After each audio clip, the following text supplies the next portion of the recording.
finally awake. Wondering what's going on, eh? The game was rigged from the start.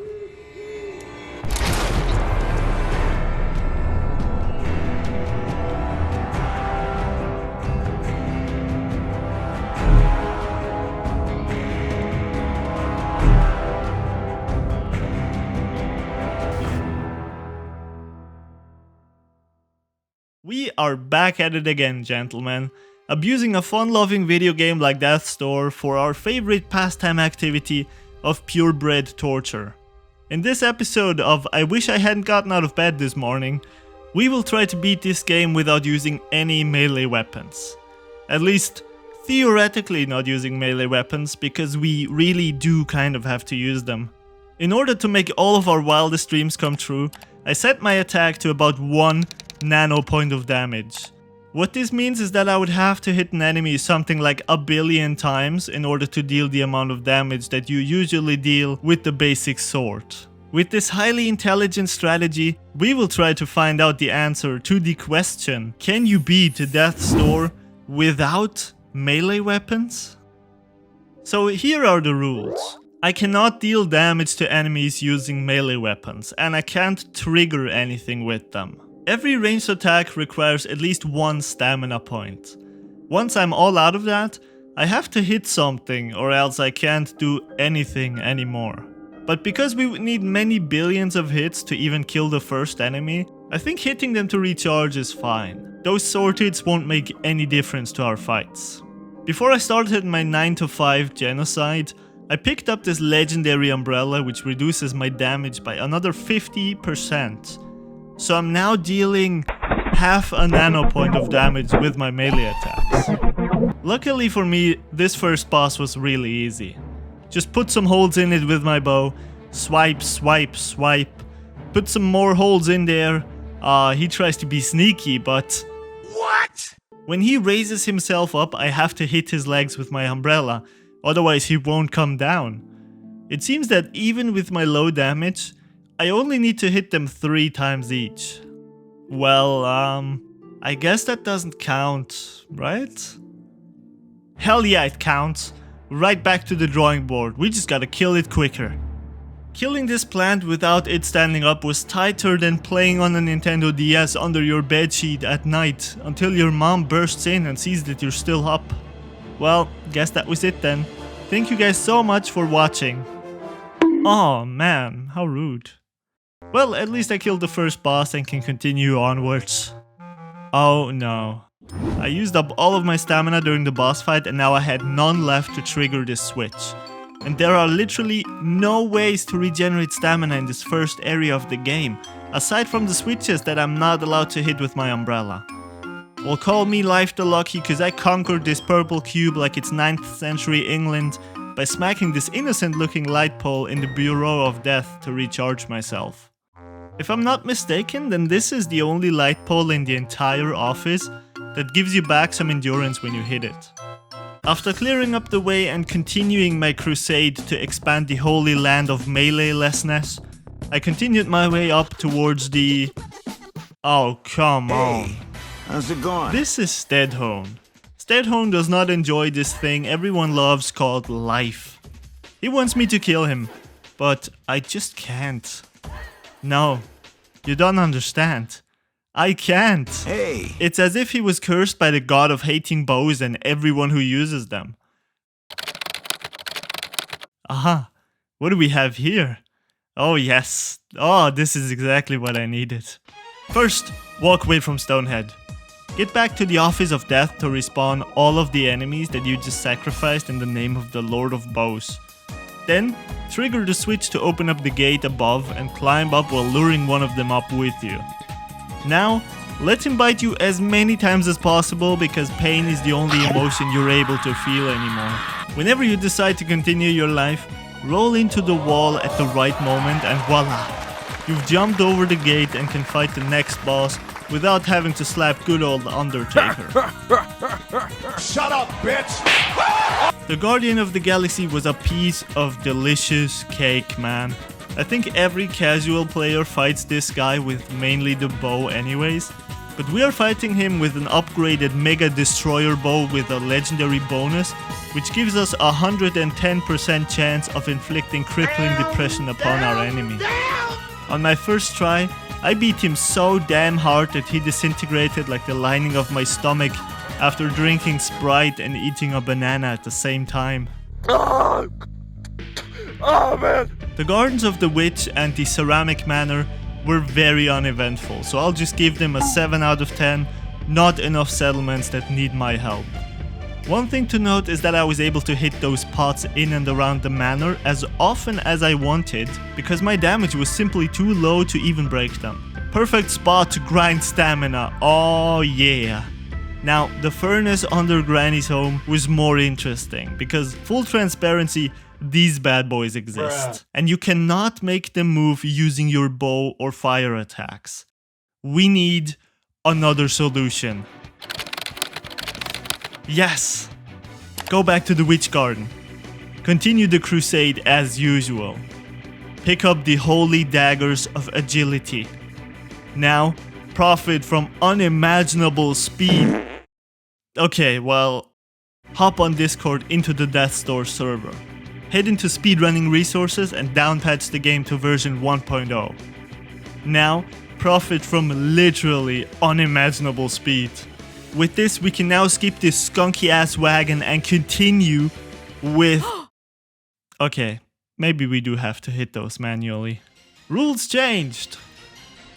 After I demolished everything and their grandmas in the infuriating furnace, I faced the Witch of Urns in a battle to decide who bakes the best apple pie.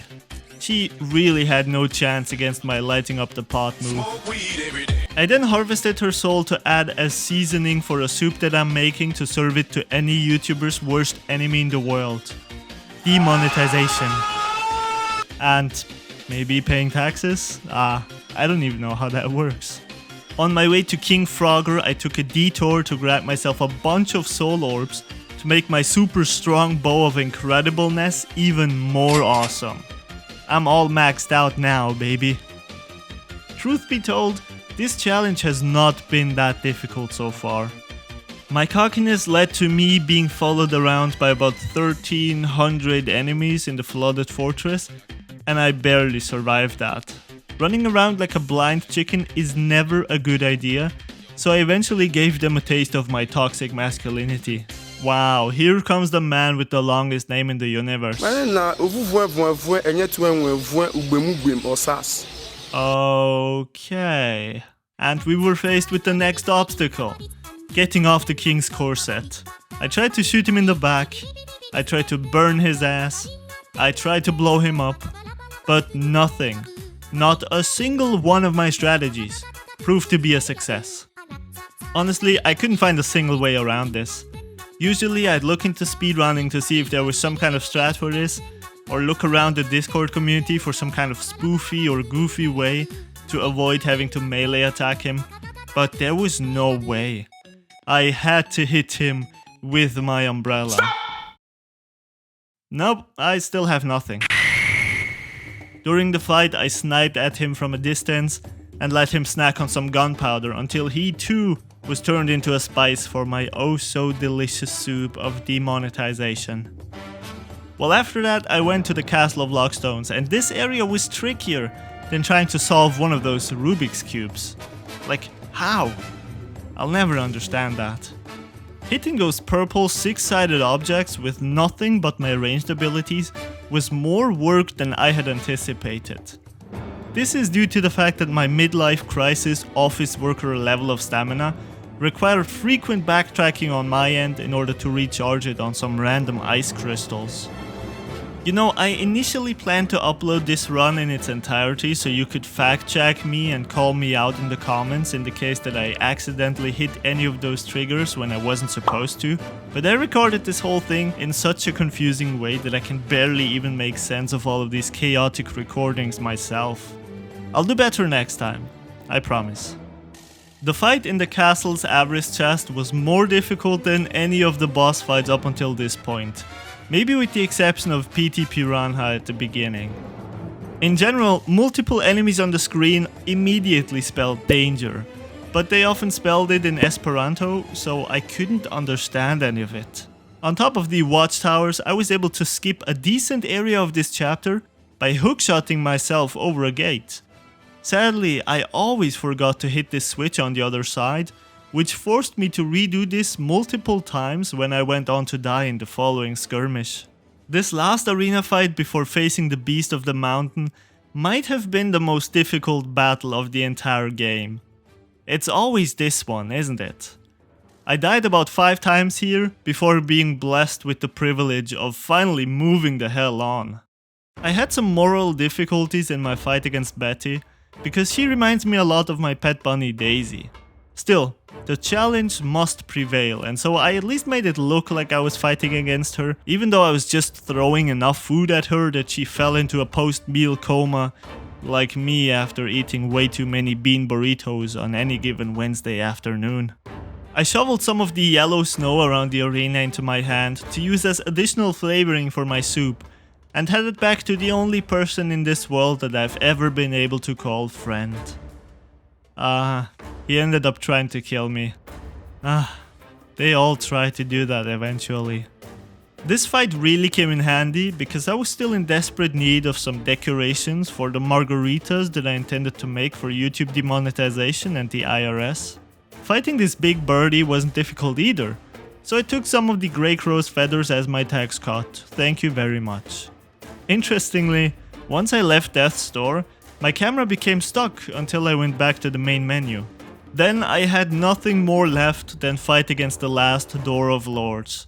I'm glad that this wasn't a melee weapons only challenge, because that would have been really difficult on those parkouring sections of the final boss fight.